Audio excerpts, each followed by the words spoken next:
எத்தனை பேருக்கு எவ்வளவு தெரியும் தெரியல. ஆனா அருள்பணி என்று சொல்கிறது ஆண்டவர் இருதயத்துக்கு ஏற்ற ஒரு ஊழியமாக காணப்படுகிறது.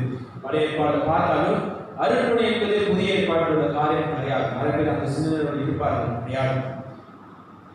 அருள்பணி என்று சொல்கிறது பழைய ஏற்பாடை பார்க்கிறோம். ஆபிரகாம் எந்த ஊரில் உள்ளவரு? யாருக்கு தெரியும்? ஆபிரகாம் எந்த ஊரில் உள்ளவரு? என் கேள்வியே பதில் நான் சொல்லிட்டேன். ஊர் என்ற பகுதியில் தான் அவர் வந்தார். சரியா? ஆபிரகாம் ஊர் இது ஊர். சரியா? எந்த ஊர்ல இருந்து வந்தாரு? ஊர்ல இருந்து தான் வந்தார். சரியா? ஊர் பகுதியில் இருந்து ஆண்டவர் ஆபிரகாம் அழைத்து போகிறத நம்ம பார்க்கிறோம். எங்க அழைத்து போகிறாரு? கானான் ஊருக்கு. நான் உன்னைய அமோரியர்கள், ஜெபூசைட்ஸ் தமிழ் எனக்கு தெரியல, இப்படிப்பட்ட ஜனங்கள் இருக்கிற இடத்துக்கு நான் கொண்டு போவேன் என்று சொல்லி ஆண்டவர் ஆபிரகாம் அழைக்கிறத நம்ம பார்க்கிறோம். அங்கே ஆரம்பிக்குது என்னது? அருள்பணி நம்ம பார்க்கிறோம். சரியா? அதனால அருள்பணி ஊழியம் ஒரு மிக முக்கியமான ஊழியமாக காணப்படுகிறது. இங்கிலீஷ்ல சொல்லுவார்கள் அது ஆண்டவரோட ஹார்ட் பீட்டாக காணப்படுகிறது, ஆண்டவரோட இருதய துடிப்பாக காணப்படுகிறது என்று சொல்லி சொல்லுகிறது உண்டு. நமக்கும் நம்ம மாநாட்டிலும் நிறைய அருள்பணி ஊழியர்கள் இருக்கிறார்கள். சரியா? இப்ப நீங்க பார்த்தீங்கன்னா 2-3 வருஷமாக போதகர் ஊழியத்துக்கு ஒப்பு கொடுக்கிறதோட நிறைய பேர் அருள்பணி ஊழியத்துக்கு நிறைய பேர் கொண்டு வருகிறார்கள். எப்போதும் தெரிஞ்ச போல ஆன்லைன்லையும் ஜூம் ஆராதனையிலையும் போதகர் சர்வேன் என்றவர் பிரசவம் பண்ணார். அவர் எல்லாம் அருள்பணிக்கு ஊழியத்துக்கு ஒப்பு கொடுத்தவர்கள்.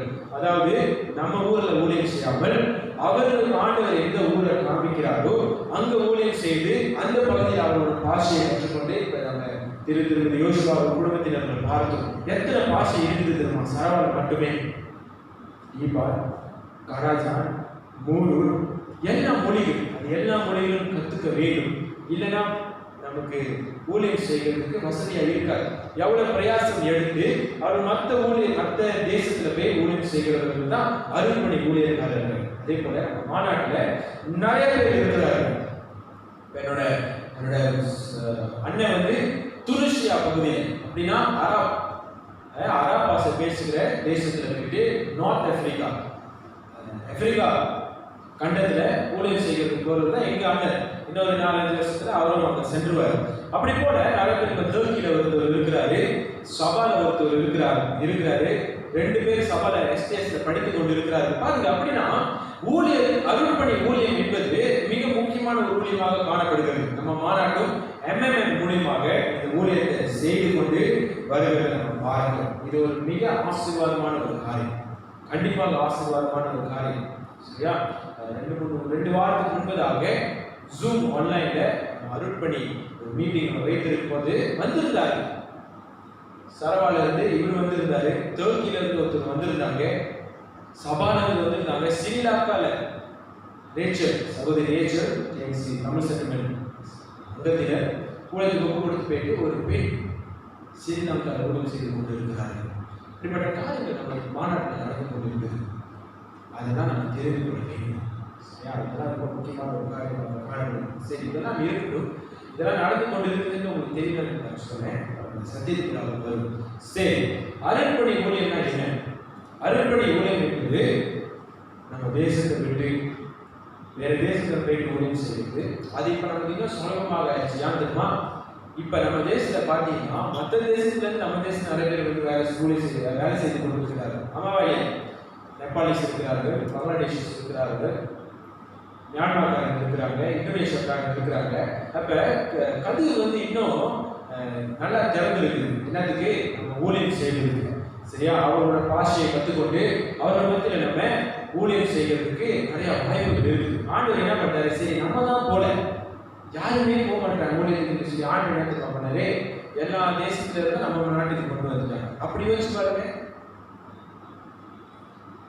நம்ம நாட்டில் இருக்கிற வெளியூர்ல இருந்து ஊழியம் செய்கிறவர்கள ஆண்டவர் எனக்கு, நான் 1 நேரமா மற்ற ஊருக்கு போய் ஊழியம் செய்யாமல் இருந்தாலும் ஆண்டவர் அவர்களை என்ன கொண்டு வந்திருக்கிறாங்க? நம்ம தேசத்துக்கு கொண்டு வந்திருக்கிறாங்கன்னு சொல்லி யோசிப்பாங்க. வித்தியாசமாக கொஞ்சம் யோசிப்பாங்க. இன்னைக்கு மாமா கிடைக்கும், இல்லை இன்னைக்கு நீங்க எங்கேயாச்சும் வேலை செய்யும்போது நம்ம உலகத்துல இருக்காங்க, நம்ம தேசத்துல உள்ள இல்லாதவர்களை நீங்க பார்க்கும்போது அவர்களை பார்த்து நீங்க என்ன நினைக்கணும்? ஆண்டவர் எனக்கு ஒரு நல்ல ஊழியமாய் கொடுத்துருக்கேன்னு யோசிக்கிறேன். இதுக்கு பிறகு நீங்க அவங்களை பார்க்கும்போது உங்க சிந்தனை வித்தியாசமாக இருக்கும். வித்தியாசமாக ஏற்பட்டு சொன்ன விசுவாசம். சரியா? சரி, அடுத்தது நம்ம பார்க்கணும். அதுதான் அருள்பணி. சரி, இன்னைக்கு அந்த அருள்பணியில நமக்கும் நம்ம திருச்சபைக்கும் என்ன பங்கு, இன்னைக்கு அதை குறித்து தான் நம்ம பார்க்க போகிறோம். பாருங்க, நம்ம வாசித்த அந்த பகுதி அப்போஸ்தலர் 13வது அதிகாரம். அதை தெரிந்து வைத்துக் கொள்ளுங்க. 3 வசனம் தான். ஆனா திருச்சபை ஊழியத்துக்கு அனுப்புனது என்று சொல்லி நம்ம பார்க்கலாம். இதுவே முதல் திருச்சபையாக காணப்படுகிறது பைபிள்ல முதல் திருச்சபை அருள்பணி ஊழியத்துக்கு அனுப்பின திருச்சபை என்று சொல்லி நம்ம பார்க்கலாம். இந்த பகுதியில் இருக்கிற அந்தியோகியா என்று சொல்லி என்னப்படுகிற திருச்சபை. தமிழ்ல அந்தியோகியாவா? கரெக்டா? அந்தியோகியா. சரியா? சரி, இந்த திருச்சபை தான் அருள்பணி ஊழியத்துக்கு முதல் திருச்சபை அனுப்புகிறத நம்ம பார்க்கிறோம். சரி, அதுக்கு அவர்கள் எப்படி ஆயத்தமாகிறார்கள், அவர்கள் என்ன செய்கிறார்கள் என்று சொல்லி நம்ம பார்க்க போகிறோம். பாருங்க, இன்னைக்கு அவர்கள் செய்கிற காரியத்தை நம்மளும் செய்ய வேண்டும், நம்மளும் அதை பின்பற்ற வேண்டும். அவர்கள்கிட்ட இருந்து கற்றுக்கொள்ளுகிற காரியத்தை நம்ம கற்றுக்கொள்ள வேண்டும். அந்தியோகியா திருச்சபையில தான் அந்தியோகியா பகுதியில தான் முதல் கிறிஸ்தவர்கள் என்று சொல்லி என்ன பண்ணார்கள். அது ஒரு முக்கியமான காரியம். அப்படின்னா அந்த அந்தியோகியா பகுதி, இந்த திருச்சபை முக்கியமான திருச்சபையாக காணப்பட்டது. ஆதியின் காலத்துல இது ஒரு முக்கியமான திருச்சபை. அங்கதான் முதல் தடவை கிறிஸ்தவர்கள் என்று சொல்லி கிறிஸ்தவர்களை கூப்பிட ஆரம்பித்தார்கள். இரண்டாவது, அங்கதான் அருள்பணி ஊழியமும் ஆரம்பிக்குது. சரி, அவர்கள்கிட்ட என்ன விசேஷமாக இருந்தது, அவர்கள்கிட்ட என்ன ஸ்பெஷலாக இருந்தது? அருள்பணி திருச்சபை முதலாவது ஜெபிக்கிற திருச்சபையாக காணப்படுகிறது. அவர்கள்கிட்ட இருந்த முதல் காரியம் என்ன தெரியுமா? ஜெபம். அவர்கள் ஜெபிக்கிற திருச்சபையாக இருந்தார்கள். அவர்கள் பாருங்க, ஊழியத்துக்கு உதவி செய்கிற திருச்சபையாக மட்டும் இல்லை, ஊழியத்தில் கொடுக்கிற திருச்சபையாக மட்டும் இல்லை, அவர்கள் ஜெபிக்கிற திருச்சபையாக காணப்பட்டார்கள். அப்ப ஜெபம் தான் நம்மளோட அருள்பணி ஊழியத்துக்கும் எந்த ஊழியமாக இருந்தாலும் சரி அதை மையமாக காணப்படுகிறது. இன்னைக்கு அந்தியோகியா திருச்சபையில ஜெபம் ரொம்ப முக்கியமாக காணப்படுது. வாசிப்போம், 1வது வசனத்தை வாசிப்போம்.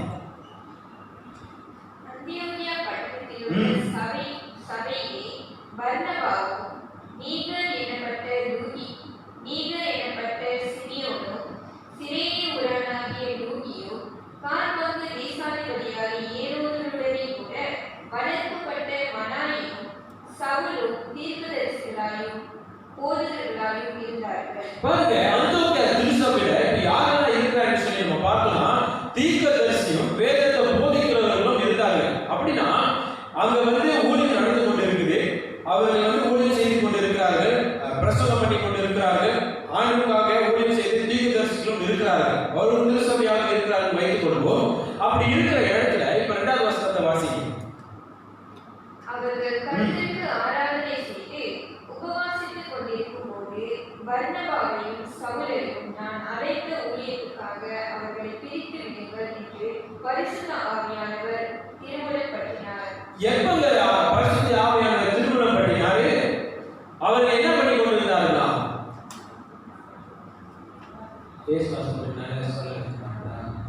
அவர்கள் ஜெபமும் அடுத்தது என்னது உபவாசத்திலும் இருந்தார்கள். ஜெபத்திலும் உபவாசத்திலும் இருக்கிற நேரத்துல ஆண்டவர் என்ன பண்ணுகிறாரு? இவர்களை நீங்க பிரித்து எடுத்துக்கொள்ளுங்கள் என்று சொல்கிறார். அப்படின்னா அவர்கள் அங்க ஜெபிக்கும் போது, அவர்கள் உபவாசத்துல இருக்கும் போது தான் ஆண்டவர் என்ன பண்ணுகிறாரு? அவர்கள் மத்தியில வெளிப்பாடு கொடுக்கிறத நம்ம பார்க்கிறோம். அப்படின்னா முதலாவது அருள்பணி திருச்சபை எப்படிப்பட்ட திருச்சபையாக இருக்குது? முதல் காரியம் ஜெபிக்கிற திருச்சபையாக காணப்படுகிறது. ஜெபிக்கும் போதுதான் ஆண்டவர் கொடுக்கிற வெளிப்பாடை நம்ம புரிந்து கொள்ள முடியும். பாருங்க, அவர்கள் ஜெபித்துக் கொண்டு இருக்கும் போதுதான் அவர்களுக்கு ஆண்டவர் அழைப்பு கொடுக்கிறார். என்ன அழைப்பு கொடுக்கிறாரு? அவர்கள் 20 பர்னபாவையும் சவுலையும் நீங்கள் பிரித்து வைத்துக் கொள்ளுங்கள் என்று சொல்லி இந்த ஜெபத்தில் ஆண்டவர் வெளிப்பாடு கொடுக்கிறார். பாருங்க, நீங்க நிறைய நேரத்துல இந்த காரியத்துக்காக திருச்சபை ஜெபிக்கிறது கிடையாது. இன்னைக்கு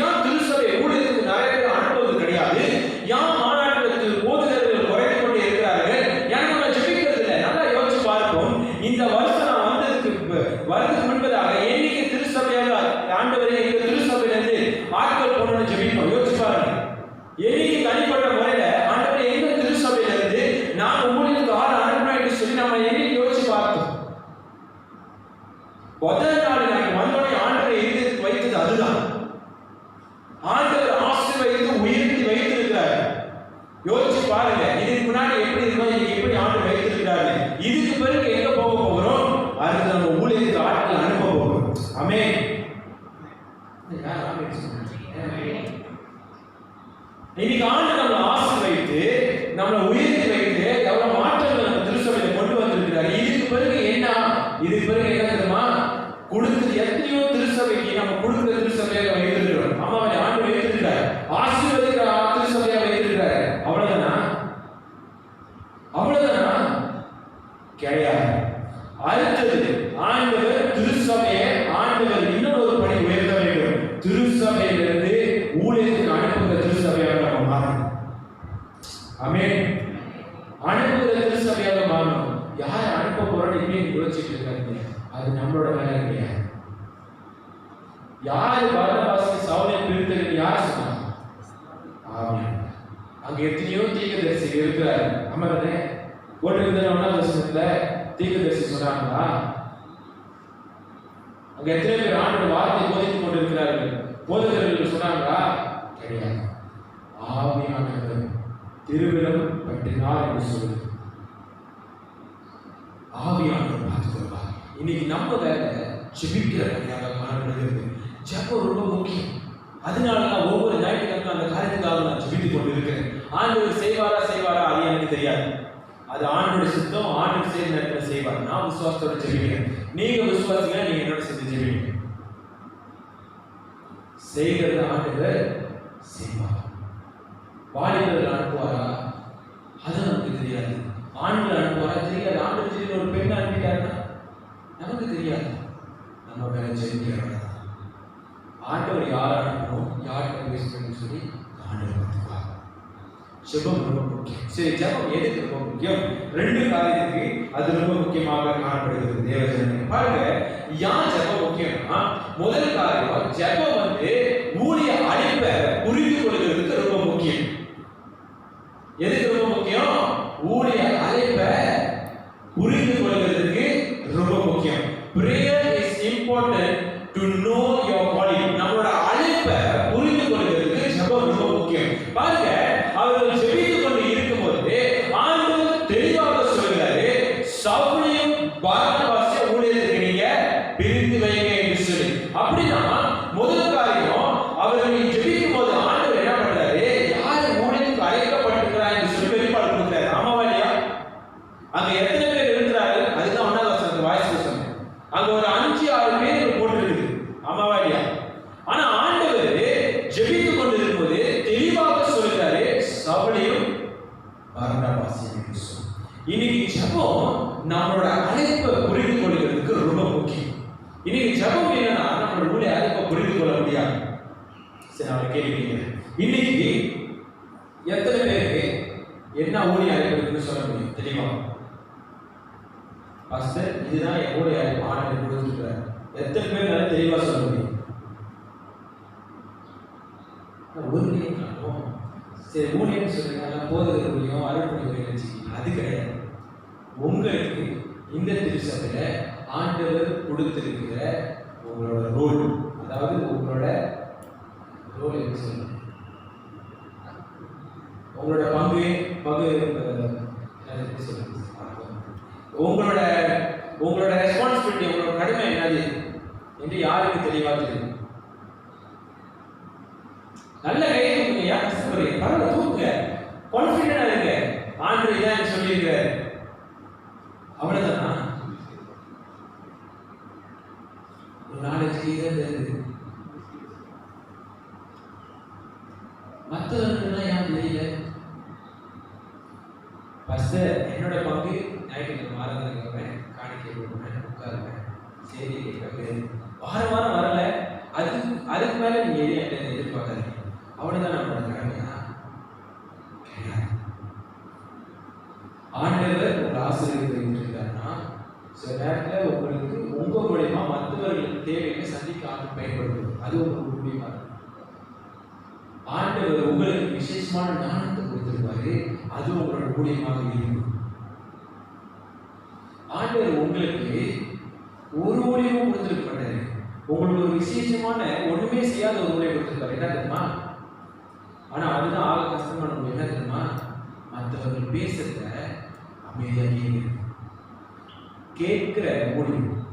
அதாவது மற்ற மனசுல இருக்கிறத மட்டும் கொட்டும்போது அமைதியா கேட்டுட்டு தோல்ல கைப்பட்டு கவலைப்பட ஆண்டவரோட சொல்றாங்க. அதுவே ஒரு சிறந்த ஊழியம். இப்படிப்பட்ட ஊழியம் சரி இப்ப கேட்குது பார்ப்போம். இருக்குதா? உங்களுக்கு ஆண்டு ஊழியம் கொடுத்துருக்காங்க இருக்குதா? அந்த ஊழியத்தை உங்களால் முடிஞ்சது செய்யுங்க. சரியா? அதனால இதுதான் ஊழியம் செஞ்சுட்டு இருக்கணுமேன்னு சொல்லி ஆண்டு ஒரு முழு நேரம் ஊழியத்துக்கு கூப்பிடுறப்ப ஆண்டவரே நிறைய ஊழியம் இருக்கு, நான் அதை செஞ்சுக்கிறேன்னு சொல்லி அதுக்கும் சாக்கு சொல்லக்கூடாது. ஒரு நாளுக்கு ஆண்டு ஒரு ஊழியத்தை கொடுத்துருக்காரு. சரியா? அந்த ஊழியத்தை நடிப்பதை பிரகாரம் செய்ய வேண்டும். ஏன் சொல்லுகிறேன்னா அந்த அழைப்பு இருக்கிற இடத்துல நம்ம தெரியுமா? நம்ம ஜெபித்தால் நமக்கு திட்டம் தெரியும். ஜெபித்தால் தான் நமக்கு தெரியும். இப்போ நான் வேலைக்கே சொன்னோம்னா கூட கையில் வருது. ஆனால் நீங்கள் ஆண்டு சமூகத்தில் உட்காந்துருக்க, நான் எதையுமே சொல்றேன். உங்களுக்கு என்ன ஊழியம் ஆண்டு வச்சிருக்காரு தெரியுமான்னு சொல்லுங்க. நல்லா கை தூக்கிங்க. தெரியுமா? ஆண்டு உங்களோட வெளிப்பாடு கொடுத்துருக்காரு. ஆண்டு உங்களோட பேசியிருப்பார். ஆண்டு உங்களை ஆசீர்வாதம் வைத்திருப்பார். இன்னைக்கு ஜெபம் அது ரொம்ப முக்கியமான காரியமாக காணப்படுகிறது. இன்னைக்கு நிறைய நேரம் நம்மளோட அழைப்பு என்னன்னு தெரியாமல் இருக்கிறாங்க. நம்மளோட ஜெபம் இல்லாதனால நம்மளோட அழைப்பு என்ன நமக்கு தெரிய மாட்டேங்குது. ஆண்டு சமூகத்தில் உட்கார்ந்து நம்ம காத்திருக்காதனால தான் தெரிய மாட்டேங்குது. ஆண்டு ஊழியம் வைத்திருக்காரு. ஊழியத்தை மாவட்டம் சொல்வது பார்த்தா அது வேற ஆள் இருக்கிறாங்க. இல்லை, ஆண்டு உங்களுக்கு என்ன வச்சிருக்காரோ அதை செய்யுங்க. திருசபை ஆண்டு உங்களுக்கு என்ன வைத்திருக்காரோ அதை செய்யுங்க. அது போதும்.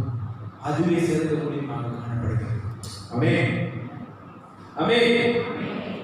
சரி, அடுத்தது நம்ம பார்க்கிறோம் அதே பகுதி தான். அதேதான் பாருங்க, ஜெபம்.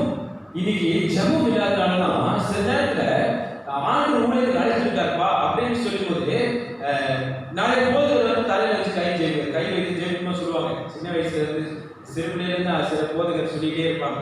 சரியா? உங்க பிள்ளைங்களுக்கு ஊழியம் இருக்கு, போதகர்களுக்கு அழைக்கிறார் ஆண்டுகள் சொல்லி எல்லாம் நடக்கும், எல்லாம் உண்மைதான். ஆனா ஊழியத்துக்கு ஒப்பு கொடுத்தோன்னே இன்டர்வியூ போய் உட்காந்து கொடுத்தீங்களா? நாங்களாம் அதெல்லாம் கடந்து வரும். ஆண்டு ஊழியத்துக்கு அழைக்கிறாரு உற்சாகமா நம்ம போய் அங்கே உட்காரும் போது அவங்க பார்த்து எல்லாத்தையும் கேட்பாங்க. சரி, உங்களுக்கு யாருன்னா சொல்லியிருக்கிறாங்க ஊழியத்துக்கு அழைப்பு, நம்மளும் ஆர்வமா இருக்கு. இந்த பாஸ்டர் வந்தாரு, இவர் சொன்னாரு, அந்த பாஸ்டர் வந்தாரு, அவர் சொன்னாரு, மோன்சிலா சொன்னாரு, டிஜே தினகர் சொன்னாரு அப்படின்னு எல்லாத்தையும் சொல்லுவோம். அங்க இன்டர்வியூ எல்லாத்தையும் ஒன்னே கேட்பாங்க, உங்ககிட்ட ஆண்டவர் நேரா சொன்னாரான்னு கேட்பாங்க. உண்மையா ஆண்டவர் அவர் மூலியமா தான் சொன்னாங்க. சரி, ஆண்டவர் உங்ககிட்ட நேரா சொன்னார். ஆண்டு எப்படி நேரம் சொல்றது? ஜெபிச்சாதானே ஆண்டு சொல்ல முடியும். பாருங்க, என்னோட ஊழியர் அழைப்பு ஞாபகம் வருகிறது. தாய்லாந்து தேசத்துல இருக்கும்போது நான் சொல்லியிருக்கேன். ஆனா இந்த செய்தி அதுக்குள்ள மறுபடியும் சொல்லுகிறேன். நிறைய பேர் சொல்லிட்டாங்க. இப்ப நான் சொன்னது வந்து என் கதை தான். நிறைய பேர் சொல்லிட்டேன். சரியா? யார் யாரோ வந்து இந்த ஊழியக்காரங்களாம் வந்து எல்லாமே சொல்லிட்டாங்க. சொல்லிட்டு போனாங்க. ஆண்டு நம்மகிட்ட பேசுமா இல்லையா? அதுதான் ரொம்ப முக்கியம். இந்த கன்விக்ஷன்ஸ் காம் ஃப்ரம் யூ. அதாவது ஆண்டோட அழைப்பு அது இருக்கிறது நமக்கு தான் வரும். மற்றவங்க சொல்லிட்டாங்கன்னு சொல்லி நம்ம போக முடியாது. ஸோ தாய்லாந்து தேசத்தில் இருக்கும்போது எல்லாருமே சொல்லி ஊழியர் காரியெல்லாம் இருந்துச்சு. அருள்மணி ஊழியத்தில் தான் இருந்தது மிஷன்ஸ்ல தாய்லாந்தில் இருக்கும்போது. ஆனால் தாய்லாந்தில் அருள்மணி ஊழியத்தில் இருக்கும்போது ஆண்டோடைய போதகர் ஊழியத்துக்கு கூப்பிட்டாரு. சரியா? எல்லாம் என்ன எதிர்பார்த்துருந்தாங்க? அருள்மணி ஊழியத்துக்கு போகணும் கிடையாது. ஆண்டோருக்கு போதகர் ஊழியத்துக்கு என்று சொல்லி விசேஷமாக அழைத்தார்கள் சொல்லி ஆண்டவரோட பேசுறேன். எப்பங்க? ஜெபிக்கும் போது தான். இந்த டென்ஷன் எல்லாம் வந்துரு, ஊழியத்துக்கு வா டென்ஷன் தாங்க முடியாம எல்லாம் தூங்குனதுக்கு அப்புறம் கீழே உட்காந்து ஆண்டவர் நான் ஜெபிக்கிறேன். ஆண்டவரே, இதுக்கு மேல இந்த பிரச்சனைகளை ஏற்றுக்க முடியாது, ஒரு சித்தம் என்ன என்று சொல்லி கேட்கும்போது ஆண்டவர் தெளிவாக பேசினார். ஆண்டவர் விசேஷமாக பேசினார். அந்த நாட்களில் ஆண்டவர் குரலை கூட கேட்கறதுக்கு ஆண்டவர் எனக்கு வாய்ப்பு செய்தார். பாருங்க, அந்த அழைப்பு எப்ப வந்து நம்ம ஜெபிக்க ஆரம்பிக்கும் போதுதான். அதுக்கு முன்னாடி நிறைய பேர் எனக்காக ஜெபித்து இருக்கிறார்கள். அதுதான் அவங்க ஜெபித்தது. ஆனால் நானே ஜெபிக்க ஆரம்பிக்கும் போது தான் ஆண்டவர் என்கிட்ட தெளிவாக பேச ஆரம்பித்தார். ஒரு இன்டர்வியூக்கு போகும்போது என்கிட்ட கேட்டாங்க, ஆண்டவர் மட்டும் பேசினாரு. என்னால் அடிச்சு சொல்லக்கூடிய ஆமா ஆண்டவர் என்கிட்ட பேசினார் என்று சொல்லி. அதனால ஜெபம் ரொம்ப முக்கியம். அழைக்கப்படுவதற்கும் ஜெபம் முக்கியம். இரண்டாவது அடுத்த ஜெபம் எதுக்கு முக்கியம் இருக்குன்னா, அழைக்கப்பட்டவர்களுக்காக நம்ம ஜெபிப்போம் ரொம்ப முக்கியமாக காணப்படுகிறது. தேவஜனமே, அழைக்கப்படுவதற்கு மட்டும் கிடையாது, அழைக்கப்பட்டவர்களுக்காகவும் நம்ம ஜெபிக்கிறது ரொம்ப முக்கியமாக காணப்படுகிறது. அதனாலதான் இன்னைக்கு திருமதி யோசுவா ஒரு குடும்பத்தினருக்காக நம்ம ஜெபித்தோம். ஏன்னா அழைக்கப்பட்டவர்கள் அவர்கள், ஆனா அவருக்காக ஜெபிக்க நம்ம அழைக்கப்பட்டிருக்கிறோம். அதனால ஜெபம் முக்கியம். அப்படின்னா ஜெபம் உங்களுடைய ஊழியத்தை அழைப்பை தெரிஞ்சுக்கிறதுக்கும் ஜெபம் வேணும். ஊழியக்காரருக்காக ஜெபிக்கவும் ஜெபம் ரொம்ப முக்கியமாக காணப்படுகிறது. யார் என்று சொன்னால் அடுத்தது வாசிங்க, 3வது வசனத்தை வாசிங்க. அப்பொழுது உபவாசித்து ஜெபம் பண்ணி 2வது வசனத்தை நம்ம பார்க்கிறோம். உபவாசத்து ஜெபிக்கும் போது தான் ஆண்டவர் என்ன பண்ணுகிறாரு? சவுலியும் பர்னபாசையும் ஊழியத்துக்கு அழைக்கிறார்.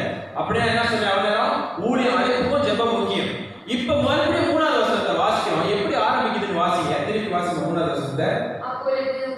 அப்பொழுது அப்படின்னா ஊழியத்துக்கு அழைக்கிறதுக்கு தெரிஞ்சதுக்கு பிறகு, சவுலியும் பர்னபாசையும் ஊழியத்துக்கு நீங்க பிரித்து எடுத்துக் கொள்ளுங்கள் தெரிஞ்சதுக்கு பிறகு, அப்பொழுது அவர்கள் மறுபடியும் என்ன செய்கிறார்களா? மறுபடியும் உபவாசித்து ஜெபிக்கிறார்கள். பாருங்க, அப்படின்னா ஊழியத்துக்கு அழைக்கப்பட்டவர்களுக்காக நம்ம ஜெபிக்க வேண்டும். ஒவ்வொரு நாளும் நம்ம எத்தனை ஊழியர்களுக்காக நம்ம ஜெபிக்கணும்? பஸ்டர், என் குடும்பத்துல 6 பேர் பஸ்டர், இவனுக்கு ஜெபிக்கிறதுக்கு ஏன் சரியா இருக்குமா? கரிசியா நம்மளோட போதுகிறதுக்கு எப்ப நம்ம ஜெபித்தோம்? கரிசியா நம்ம டிஎஸ் எப்ப ஜெபித்தோம்? பஸ்டர் நம்ம டிஎஸ் பேர் என்ன சார்? பஸ்டர் சேட்டி. சரியா? அவருக்காக நம்ம எப்ப ஜெபித்தோம்? என்னைக்கு கடைசியா நம்ம மாநாட்டு தலைவருக்காக ரெவரண்ட் டாக்டர் ரெனிஸ் ராஜ்காக நம்ம ஜெபித்தோம்? ரொம்ப போகணும். நமக்கு தெரிஞ்ச யாராச்சும் ஒரு ஊழியத்துக்காக நம்ம எப்ப ஜெபித்தோம்? பாருங்க, அந்தோக்கியா திருச்சபை அருள்பணி ஊழியத்துக்கு அனுப்புகிறார்கள். அனுப்புவதற்கு முன்பதாகவும் ஜெபம் முக்கியமாக காணப்பட்டது. ஆண்டவர் பேர் சொல்லி பிரித்தெடுத்து இந்த ஊழியத்துக்கு அனுப்புங்கன்னு சொன்னதுக்கு அப்புறமும் நேரம் அழைச்சி கொடுத்து போவான்னு சொல்ல கிடையாது. மறுபடியும் உபவாசம் எடுத்து ஜெபிக்கிறார். அப்ப ஜெபம் எவ்வளவு முக்கியமாக காணப்படுகிறது யோசிச்சு பாருங்க. ஜெபம் ரொம்ப ரொம்ப முக்கியமாக காணப்படுகிறது. வேதம் நம்ம பார்க்கிறோம், வேற பகுதியை நம்ம பார்க்கிறோம். நம்ம வசனத்தை சொல்லுகிற எழுதி வைத்துக் கொள்ளுங்க. லூக்கா 9வது அதிகாரம் வசனம் 1, 2 நீங்க வாசிங்கன்னா, குறிப்பாக 7வது வசனத்தை நீங்க வாசிங்கன்னா, இயேசு என்ன பண்ணுகிறாரு? ஊழியத்துக்கு அனுப்புகிறார். எப்படி? அபிஷேகம் பண்ணி ஆசீர்வாதத்தோட அனுப்புறார், ஜெபம் பண்ணி அனுப்புகிறார். மறுபடியும் லூக்கா 10வது அதிகாரம் வசனம் 1 நம்ம பார்க்கிறோம். மறுபடியும் அனுப்புறார், 78 சீஷர்களுக்கு அனுப்புறாரு. மறுபடியும் ஜெபித்து அபிஷேகம் பண்ணி அனுப்புகிறார். எல்லாத்தையும் ஜெபத்தோட தான் அனுப்புறாரு. ஆண்டு ஊழியத்துக்கு வர முன்னாடி எப்படி வந்தாரு? சரி, அது ரொம்ப பார்க்கிறேன். இயேசு கிறிஸ்து உலகத்துல அவரோட ஊழியத்துக்கு 30வது வயசுலயும், ஏறக்குறைய 30 வயசுல ஊழியத்தை ஆரம்பிக்கும் போது எப்படி ஊழியத்தை ஆரம்பித்தாரு? 40 நாள் ஜாலியா இருந்தாரா? தேவகுமாரனுக்கு அது செய்யணும் இருக்குதாங்க. நல்லா இந்த கேள்வி மட்டும் யோசிப்போம். தேவகுமாரனே ஆண்டவரே உபவாசத்தை ஜெபிக்கணும்னு அவசியம் இருக்கா? கிடையாது. ஆனா இயேசுவே ஊழியத்துக்கு வரும்போது ஜெபத்திலும் உபவாசத்திலும் ஆண்டவர் இயேசு கிறிஸ்து என்ன பண்ணுகிறார்? ஊழியத்தை ஆரம்பிக்கிறார். இன்னைக்கு நம்ம ஏமாறோம். அதனால தயவு செஞ்சு இன்னிலிருந்து நம்ம ஜெபிக்கிற திருச்சபை நம்ம செஞ்சு இருந்தால் இல்லைன்னு சொல்லி அருள்பணிக்காகவும் ஊழியக்காரர்களுக்காகவும் நம்மளோட அழைப்புக்காகவும் நம்ம ஜெபிக்க ஆரம்பிப்போம். ஆமென். ஆண்டவர் என் வாழ்க்கையில் சொல்ல, ஆண்டவர் என் வாழ்க்கையில என்ன சித்தம் வைத்திருக்கிறார் என்று சொன்ன அறிந்து கொள்ள வேண்டும். என்ன அதுக்கப்புறம் ஆண்டு சித்தமா சொல்லுங்க. ஆண்டு சித்தம் நான் அறிந்து கொள்ள வேண்டும். ஆண்டு ஊழியத்தை நான் அறிந்து கொள்ள வேண்டும். தயவு செஞ்சு இன்னிலிருந்து ஜெபத்துல நம்மளோட அழைப்புக்காகவும் ஜெபிக்க ஆரம்பிங்க. அழைக்கப்பட்டவர்களுக்காகவும் ஜெபிக்க ஆரம்பிங்க. அருள்பணி திருச்சபைக்கு அதுதான் முதல் காரியமாக காணப்படுகிறது. ஆமென்.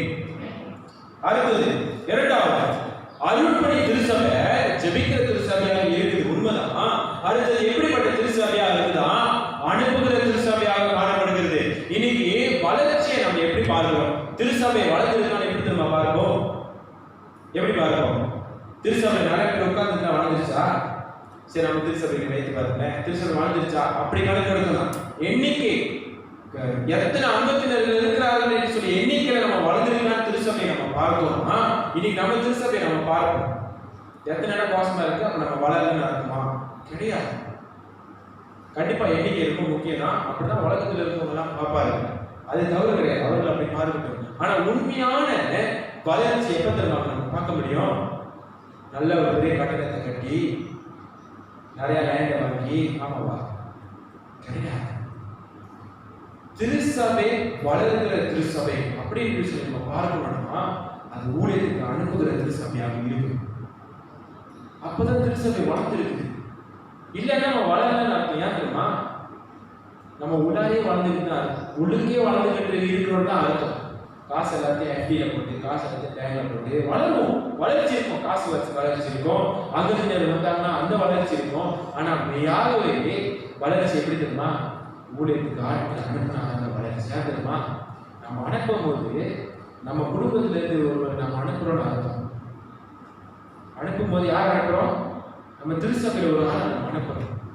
அவரு எங்க போனாலும் சரி யாருக்காக ஊழியம் செய்யறாங்க? ஆண்டவருக்காக. யாரோட நாம மகிமைப்படுத்துது? ஆண்டு நாம மகிமைப்படுத்துது. ஆனா அவங்க எந்த அந்த ஊழியக்காரனால ஊழியம் செய்யறாரு, அவர் எங்க உள்ள சொல்லும்போது யாருக்கு சொல்லுவாங்க? திருச்சபை பேருக்கு சொல்லுவாங்க. அப்ப வளர்ச்சியா இல்லையா? நம்ம திருச்சபை மூலமா நம்ம ஒரு ஆளை நல்லா வளர்த்து எடுத்து ஊழியத்துக்கு அனுப்புறோம். அவர் ஊழியம் செய்யும் போது அங்க ஆத்துமாக்கள் வரும். நம்ம திருச்சபையில மெம்பரா இருக்க மாட்டாங்க. ஆனா அதுக்கு என்ன காரணமா இருக்குது? நம்ம திருச்சபை ஒரு காரணமாக இருக்குது. ஆமாவா இல்லையா? அந்த வளர்ச்சியில நமக்கு பங்கு இருக்குதா இல்லையா?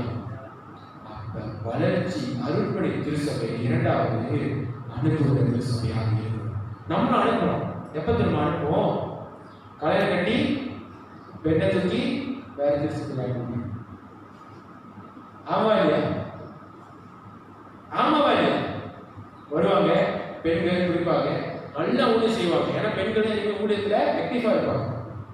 கல்யாணம் பண்ணுவாங்க, கணவரோட அப்படி அனுப்பி வச்சு அந்த மாதிரி எல்லாத்தையும் அனுப்பி வச்சு ஊழியத்துக்கு அனுபவமா தெரியல. கல்யாணம் பண்ணி கட்டி வச்சு எல்லாத்தையும் அனுப்பி வச்சு தேவஜனமே திருச்சபை வளர்கிறதுனா அருள்பணி திருச்சபைனா அனுப்புகிற திருச்சபையாக இருக்கு. பாருங்க, இவர்கள் என்ன பண்ணுகிறார்கள்? அனுப்புகிறார்கள். இரண்டாவது வருஷம், மூணாவது வருஷம் வாசிக்கலாம். உபவாசம் எடுத்து ஜெபம் பண்ணி அவர்கள் மேல கைகளை வைத்து அவர்களே அனுப்பினார்கள். இன்னைக்கு நம்ம முதல் காலம் ஜெபித்ததுக்கு பிறகு என்ன பண்ணணும்? யார ஆண்டவர் ஊழியத்துக்கு அழைக்கிறார் என்று சொல்லி முதலாவது தெரிந்து கொள்ளணும். ஆண்டவர் சொல்கிறார் சவுலும் யாரும் பர்னபாவும். அப்ப இவர்கள் என்ன பண்ணுகிறார்கள்? மறுபடியும் உபவாசம் எடுத்து மறுபடியும் ஜெபித்து கைகளை தலை வச்சு என்ன பண்ணுகிறார்கள்? ஊழியத்துக்கு அனுப்புகிறார்கள். இது ரொம்ப முக்கியம். தேவஜனமே ஊழியத்துக்கு அனுப்புகிறது ரொம்ப முக்கியமான காரியமாக காணப்படுகிறது. பாருங்க, மத்தேயு 28வது அதிகாரம் வசனம் 19 நம்ம பார்த்தோம்னா இந்த வசனத்தை வைத்து ஒரு நாள் கண்டிப்பாக இந்த மாசம் நான் பிரசங்கம் பண்ணுவேன். ஆனா இந்த வசனத்தை எழுதி வைத்துக் கொள்ளுங்க. மிக முக்கியமான வசனம். ஆண்டவர் சீஷர்களை பார்த்து சொல்லுகிறாரு, நீ உலகத்திற்கும் சென்று அப்படின்னு. அவ பாருங்க, சீஷர்களை இயேசு என்ன பண்ணுகிறாரு? ஊழியத்துக்கு போ என்று தான் சொல்லுகிறார். நீ ஊழியத்துக்கு போ, உலகம் முழுவதும் போ என்று சொல்லி ஊழியத்துக்கு அனுப்புகிறத நம்ம பார்க்கிறோம்.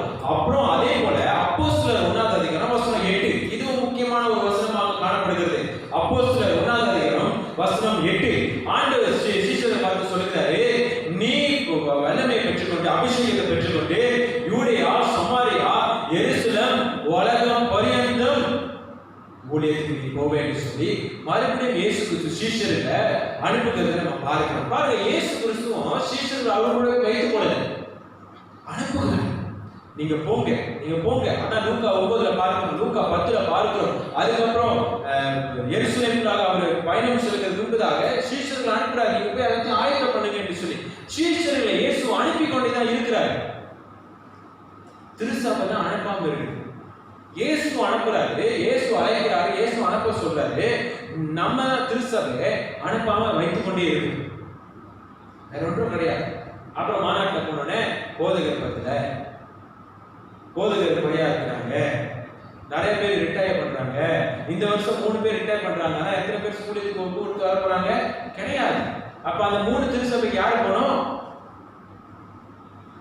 ஒரே போதகர் 3 திருச்சபை பார்த்துட்டு உட்கார்ந்து வேண்டியது. அப்புறம் இங்க நேரம் கொடுக்கல, அங்க நேரம் கொடுக்க முடியல, அங்க நேரம் கொடுக்க முடியலன்னு சொல்லி நேரம் பத்தாம தான் இருக்கும். போதகர்களும் இருக்கிறாங்க.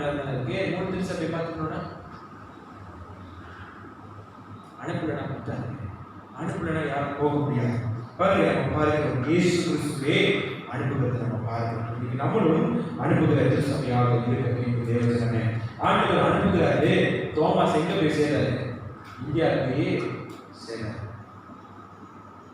ஆண்டவர் அனுப்புறாரு. உலக பரியந்தம் போகலே தோமாஸ் போயிட்டாரு. எங்க வரைக்கும்? இந்தியா வரைக்கும் போயிட்டாரு. யாங்க இந்தியா வரைக்கும் போகணும்? யாங்க இயேசு என்ன பண்றாரு? அனுப்புறாரு. இப்போ உலக பரியந்தம் எங்கெல்லாம் போக முடியுமோ போங்க. தோமாஸ் இந்தியாவுக்கு சேர்றாரு. அனுப்புகிற திருச்சபையாக மாறும். மூன்றாவது கடைசி சுருக்கமாக மாற்றம் போயிடும். முதல் காரியம் ஜெபம். இரண்டாவது ஜெபிக்கப்பட்டு ஜெபத்தை ஜெபித்து புரிந்து கொண்டு நம்ம அனுப்புகிற திருச்சபையாக இருக்கணும். அந்தியோக்கு அனுப்புகிற திருச்சபையாக இருந்தது. ஐயோ, சவுல் ஊழியத்தில் ரொம்ப முக்கியமானவரே, பர்னபாஸ் ஊழியத்துக்கு முக்கியமானவர் என்று சொல்லி அந்தியோக்கியா திருச்சபையை வைத்துக் கொள்ளல. ஆண்டு ஊழியத்துக்கு அழைத்துட்டாரு, போங்க, கையில வைத்து ஜெபித்து அனுப்பி விடுகிறார்கள். அந்த மாதிரி நம்ம திருச்சபையாக மாறும். ஆனால் எப்ப நம்ம வரும்? அதெல்லாம் நம்ம ஜெபிக்க ஆரம்பிப்போம். நான் விசுவாசிக்கிறேன் 2022 நம்ம அந்த காரியத்தை செய்வோம். ஆமென். சொல்றதே ஆமென் சொல்லிட்டு இருக்கோம். என்ன எல்லாம் ஆர்வமே வந்துருக்கீங்க? ஆர்வம் இல்லையா? ஊழியத்துக்கு அனுப்புன ஆர்வம் இல்லையா? ஒரு நாள் நம்ம பிள்ளைங்க அங்க வரணும். ஜெபிக்கும் போது திருப்பதி இவர்கள் ஆண்டுக்காக ஊழியம் செய்து கொண்டிருக்காருன்னு சொல்லி அந்த நபருக்காக ஒவ்வொரு மாநாட்டில் இருக்கிற திருச்சபையும் நம்ம திருச்சபையில இருந்து ஒரு ஆள் ஊழியத்துக்கு போனதுக்காக ஜெபிக்கணும். அந்த ஆசை இல்லை. அனுப்புகிற திருச்சபையாக இருக்கு. சரியா? முதல் காரியம் ஜெபம். இரண்டாவது நம்ம அனுப்புகிற திருச்சபை. சரியா? மூன்றாவது அடுத்தது நம்ம பார்க்க போறோம். இந்த பகுதியில் இருக்காது. ஆனா இதே திருச்சபை 15வது அதிகாரத்துக்கு திருப்புங்க. 15வது அதிகாரம் 3வது வசனம்.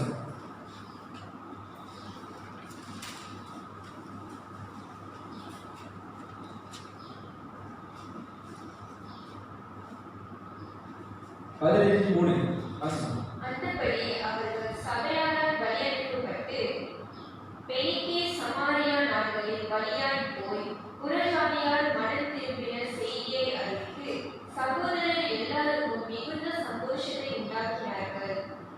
மறுபடியும் 3வது வசனம் ஆரம்பித்து வாசிப்பா. அந்தபடி அவர்கள் சபையாரால் பலியளிக்கப்பட்டு சபையாரால் பலி அனுப்பப்பட்டு இந்த வழி அனுப்பப்படுறதுக்கும் நம்ம பார்த்தோம் தெரியுமா, அனுப்புகிறதுக்கும் வித்தியாசம் இருக்கு. கிரீக்க மொழியில மூல பாஷையில 2 வார்த்தைக்கும் வித்தியாசம் இருக்குது. பாருங்க, 13வது அதிகாரத்தை நம்ம பார்த்தோம். சவுல் பர்னபாஸ் ஊழியத்துக்கு அனுப்புறாங்க. அந்த பகுதியை நீங்க வீட்டில் நீங்க வாசிங்க. 14வது அதிகாரத்தை நீங்க வாசிங்க. நிறைய பகுதிக்கு பவுலும் பர்னபாஸும் ஊழியம் செய்துட்டு மறுபடியும் 15வது அதிகாரம் வசனம் 1 நீங்க வாசிங்க. 1 வாசிக்கணும். 1வது வசனம் வாசிக்கணும். சிலர் யூதேயாவில் இருந்து வந்து நீங்கள் மோசேயின் எங்க வந்ததுன்னா போட்டுருக்கு. சரியா? எங்க வந்துனா மறுபடியும் அந்தியோக்கியா தான் வந்து. அப்படினா சவுலும் பர்னபாஸும் மறுபடியும் எங்க வந்துட்டாங்க? ஊழியத்தை முடிச்சிட்டு அந்தியோக்கியாக்கு வந்துட்டாங்க. எந்த திருச்சபை அனுப்பிச்சோ அங்க வந்துட்டாங்க. இப்ப பாருங்க, மறுபடியும் 3வது வசனத்தை நம்ம பார்த்தோம். மறுபடியும் வழி அனுப்புகிறார்கள். அவங்கள 3வது வசனத்துல தான் பார்த்தோம். இங்க எங்க வழி அனுப்புறாங்கன்னா, எந்த அர்த்தம்னா வழி அனுப்புகிறார்கள். அப்படின்னா அவர்களோட பிரயாணத்துக்கு அவங்களோட பயணத்துக்கு உதவி செய்கிற திருச்சபையாக இருந்தது. அப்ப 3வது ஜெபம் ஜெபிக்கிற திருச்சபையாக இருந்தது, அனுப்புகிற திருச்சபையாக இருந்தது.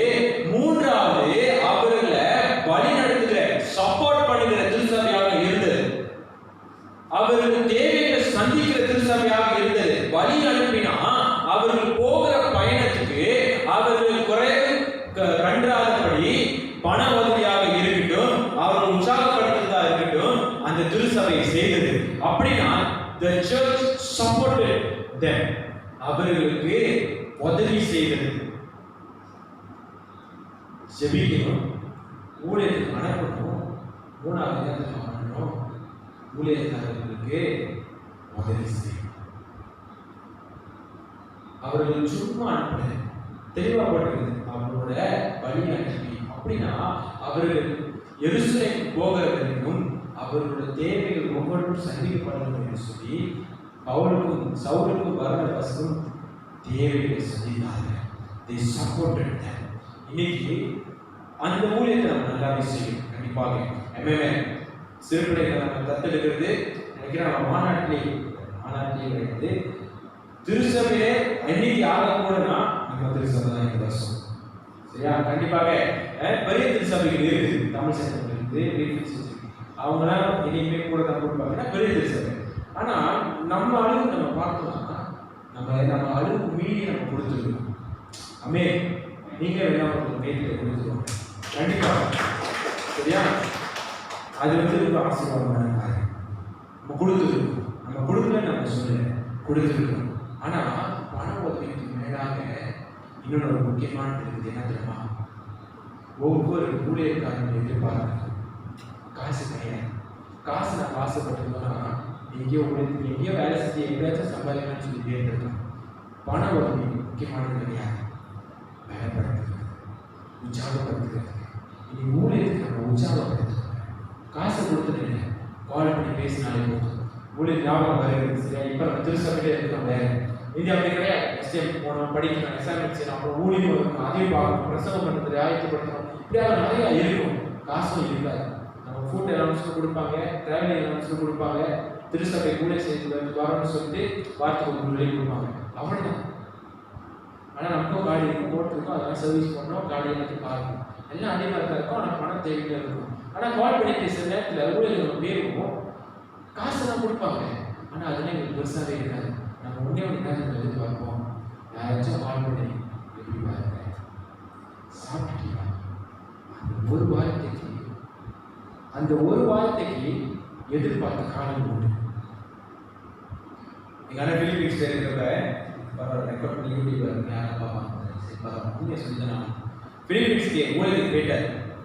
சொல்லவா? அங்கே போய் சேர்ந்து இறங்கியோடனே ஏர்போர்ட்ல இருந்து யார் ஏற்றுவான்னு கூட தெரியாது. போனது யாரு? போனது நம்ம பையனை யோசிச்சிருந்தா எல்லாத்தையும் ஆயத்தம் பண்ணிருக்கோம். அம்மா வரலையா? இப்போ நம்ம பிள்ளைங்க ஏர்போர்ட் போறாங்க வெளியூருக்கு, என்ன பண்ணுவோம்? ஏர்போர்ட்டே ராகுற மாதிரி பஸ் எடுத்து பேக் எடுத்து 2 கார்டு பிடிச்சி போறாங்கன்னு சொல்லிட்டு எல்லாம் ஏர்போர்ட்டை போயிட்டு அதெல்லாம் ஒன்றுமே செய்யணும்.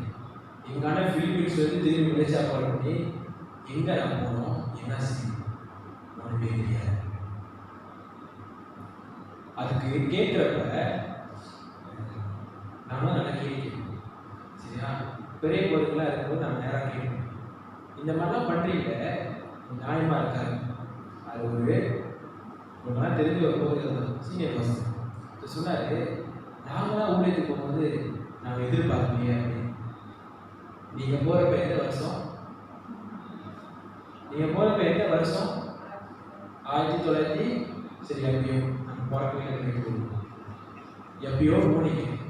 உங்களுக்கு வாட்ஸ்அப் இருந்துச்சா, இமெயில் இருந்துச்சா? ஒன்றுமே இல்லை. லெட்டர் எழுதணும். உங்கள் ஃபேமிலி வந்து ஏதோ ஒரு நம்பத்தில் எழுதிருப்பாங்க, உங்களுக்கு அனுப்ப கஷ்டம். இப்போ உட்கார்ந்த இடத்துலையே ஆயின் அனுப்புனா ஒரே செகண்டில் எந்த உலகத்தில் இருந்தாலும் போய் சேர்த்துடும். கஷ்டமா? அப்படிதான் பேசுவாங்க. நாங்களும் எதிர்பார்க்கல, நீங்க எதிர்பார்க்குறீங்க. எங்களை கேட்டாங்க, நாங்கள் எதிர்பார்க்கணும்னா நீங்க உங்க பிள்ளைக்கு வெளியூர் படிக்க போனா நீங்க உங்க பிள்ளைங்க தெரியாத விட்டுருவீங்களா? அனுப்புகிறது நம்ம திருச்சபையிலிருந்து ஒரு ஆள் என்று சொல்லி நம்ம எடுத்துக்கொண்டோம்னா அது மாதிரி அவங்க பேசணும். நாங்கள் காசுக்காக எதிர்பார்த்ததே கிடையாது. கண்டிப்பாக நிறைய தேவைகள் அது வந்தது. 10 காசுக்குள்ள இல்லாமல் இருந்திருக்கிறேன். ஆனால் அப்போ கூட யாராச்சும் காசு புக் பண்ணது எதிர்பார்த்தது கிடையாது.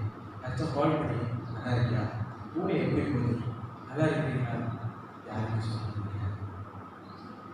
தேவச்சரத்தை இன்னைக்கு நம்ம ஊழியக்காரங்க யாராச்சும் தெரிஞ்ச ஊழியக்காரங்க இருந்தால் கால் பண்ணி சும்மா பேசி பாருங்க. மாஸ்டர் எப்படி இருக்கீங்க, ஐயா எப்படியா இருக்கேன், குரலில் ஒரு வித்தியாசம் இருக்கா பார்ப்பீங்க. ஃபோன் அடிக்கும் எல்லோ சொல்லிருக்கோம், எப்படி இருக்கீங்க, நல்லா இருக்கீங்களா அப்படின்னு கேட்டதுக்கப்புறம் அவங்க பேசுகிற குரல்லையும் ஒரு வித்தியாசம் தெரிஞ்சுக்கணும். அதுதாங்க வேலைப்படுத்துகிறது. அந்த வேலைப்படுத்துறது தான் மீன். சவுலையும் பர்னபாஸையும் அவர் வழியில் அவங்க அனுப்பிவிட்டாரு. இன்னொரு பகுதி நம்ம பார்க்கிறோம்.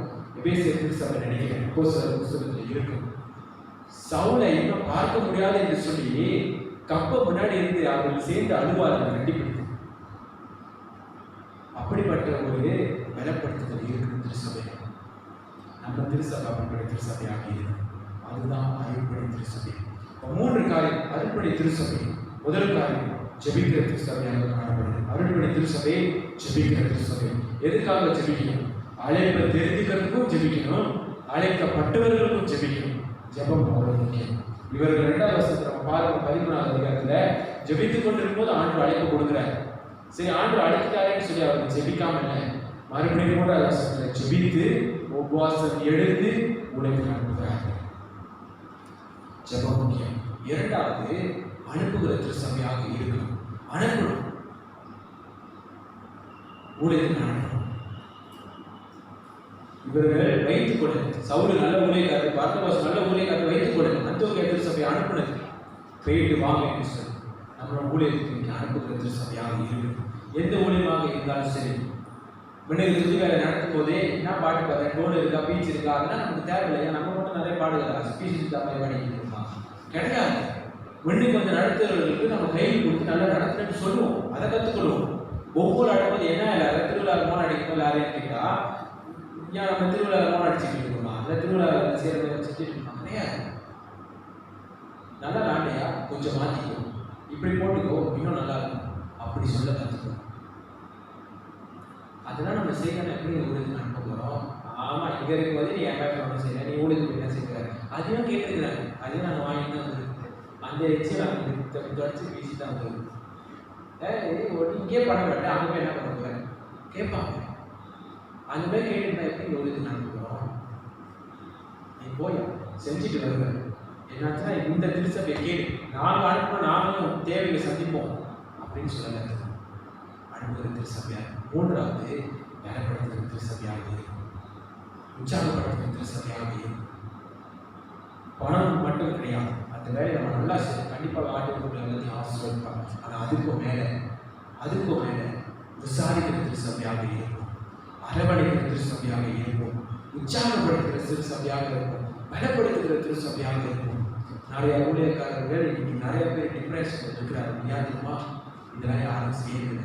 கால் பண்ணி சாப்பிட்டீங்களா பாஸ்டர் யாரும் கேட்கறது கிடையாது. ஆனால் பாஸ்டர் மட்டும் எல்லாத்துக்கும் கால் பண்ணி உங்களுக்கு முக்கியமா எல்லாத்தையும் கேட்பாங்க. பாஸ்டர் இருக்குங்க, நம்ம செய்யலன்னு சொல்லுங்க, ஆனால் இன்னும் செய்யலாமேன்னு சொல்லுங்க. அவ்வளோதான், சரியா? அதுக்கு நீ எனக்கெல்லாம் கால் பண்ணாதீங்க. எனக்கு நான் சொல்லலை, ஊழியக்காரர் நிறைய பேர் இருக்கிறாங்க. உங்களுக்கு சொந்தக்கார ஊழியக்காரங்க இருப்பாங்க, உங்களுக்கு தெரிஞ்ச ஊழியக்காரங்க இருப்பாங்க. எல்லா ஊழியக்காரருக்கு கால் பண்ணி பேசுங்க. அது கண்டிப்பாக ஆசீர்வதிக்கிறதே இருக்கிறாங்க. அப்படிப்பட்ட திருச்சபை தான் அந்தியோகியா திருச்சபை. எல்லா திருச்சபைக்கும் பவுல் கூட திருச்சபைக்கு கடிதம் எழுதுறாரு. ஆமாவா? எபேசியர் திருச்சபைக்கு நமக்கு இருக்குது, எபேசியர். கலாத்தியருக்கு போறாரு, கலாத்தியர் இருக்குது, ரோமருக்கு இருக்குது. அந்தியோகியா மட்டும் பவுல் கடிதம் எழுதுறாரு. யாருன்னு சொல்லி அது தெளிவாக ஆனால் எனக்கு ஒரு சில என்ன சொன்னாரு, அந்த திருச்சபை சிறந்த ஒரு அருள்பணி திருச்சபையாக இருக்கும். அதே போல நம்ம இன்னைக்கு சிறந்த ஒரு அருள்பணி திருச்சபையாக இருக்கும். தொடர்ந்து என் கூட சேர்ந்து எதுக்காக நான் சொல்லிக்கிறோம், 2022 நம்ம திருச்சபையில இருக்கு, நம்மளை அனுப்புகிற திருச்சபையாக ஆண்டு மாற்றம் என்று சொல்லி ஆராய்ச்சி ஒரு யாரும் தெரியாது. ஆண்டு அனுப்பணும் என்று சொல்லி நம்ம சொல்லிக்கிறோம். தனிப்பட்ட முறையில் காரணம் சொல்லிக் கொள்க இறுதி ஜெபம் பெற்றுக்கொண்டு ஆசீர்வாதம் பெற்றுக்கொள்வோம். எழுதி நிற்போம், ஜெபித்து ஆசீர்வாதம். அந்த வேலைமாவா நன்றி செலுத்துகிறோம் ஆண்டவரே. இந்த கிருபைக்காக அன்புக்காக நன்றி. இந்த வேலையும் ஆண்டவரே எங்களோட பேசுவதற்காக நன்றி. விசுவாசிக்கிறோம் ஆண்டவரே. இந்த திருச்சபை ஆண்டவரே கண்டிப்பாக உதவி செய்கிற திருச்சபையாக ஆசீர்வதிக்கிற திருச்சபையை நீ வைத்திருக்கிறீர். ஆனால் அடுத்தது ஆண்டவரே எங்களை அனுப்புகிற திருச்சபையாக மாற்ற போகிறேன் ஆண்டவரே. அப்பாவுக்கு நாங்கள் நன்றி செலுத்துகிறோம் ஆண்டவரே. எங்களுடைய தங்கியும் எங்களை வழிநடத்தும் எங்களுடைய பேசும் ஆண்டவரே. ராஜா நீர் ஆண்டவரே 2022 ஆண்டுக்குள்ளார ராஜா நீர் கண்டிப்பாக எங்கள் திருச்சபையை ஊழியத்துக்கு அனுப்புகிற திருச்சபையாக நீ மாற்றுவீர் என்று சொல்லி நாங்கள் விசுவாசிக்கிறோம் ஆண்டவரே. கண்டிப்பாக நீ செய்து முடிப்பீர் ஆண்டவரே. அதை நாங்கள் விசுவாசிக்கிறோம். ஜெபிக்கிற திருச்சபையாக காண, அனுப்புகிற திருச்சபையாக காண ஆண்டவரை உற்சாகப்படுத்தி பலப்படுத்தி ஆண்டவரை ராஜா தூக்கி விடுகிற திருச்சபையாக நாங்கள் தொடர்ந்து கிரியை செய்ய எங்களை நீ பயன்படுத்தும், எங்களை நீ வழிநடத்தும் ஆண்டவரே ராஜா. நான் ஒப்பு கொடுக்கிறேன், பொறுப்படுத்திக் கொள்ளும் ஆண்டவரே. வந்திருக்கிறேன் ஒவ்வொரு பேருடைய தங்கியும் மீண்டும் வருவதற்கும் ஆண்டவரே ஆண்டவரை உண்மையை நாடகம் உண்மையை நாங்கள் தேடும் உமக்காக ஜீவிக்கும் கிருபை செய்யும் ஆண்டவரே. வராதவர்களுக்காக நாங்கள் ஜெபிக்கிறோம். என்ன காரணமாக இருந்தாலும் அவர்களுடைய தங்கியிரும், அவர்களுடைய ஆசீர்வாதம், அவருடைய தேவைகளை சந்தியும். அடுத்த வாரம் ஆண்டவரை திருவிருந்து ஆராதனைக்கு உற்சாகமாக நாங்கள் ஆண்டவரே ஒரு மனமாக ஒற்றுமையாக ஒரே நோக்கத்தோடு உண்மை துதித்து ஆராதிக்கும் வார்த்தை கேட்கும்படி நாங்கள் வர எங்களுக்கு நீ கிருபை செய்யும். முற்றிலுமாக கருத்து நாம் ஒப்புக்கொடுக்கிறோம். நீரை பொருட்படுத்திக் கொண்டு வழிநடத்தி ஆசீர்வதித்து காத்துக்கொள்ளும். இயேசுவின் நாமத்தில் ஜெபிக்கிறோம் ஜீவன் நல்ல பிதாவே. ஆமென்.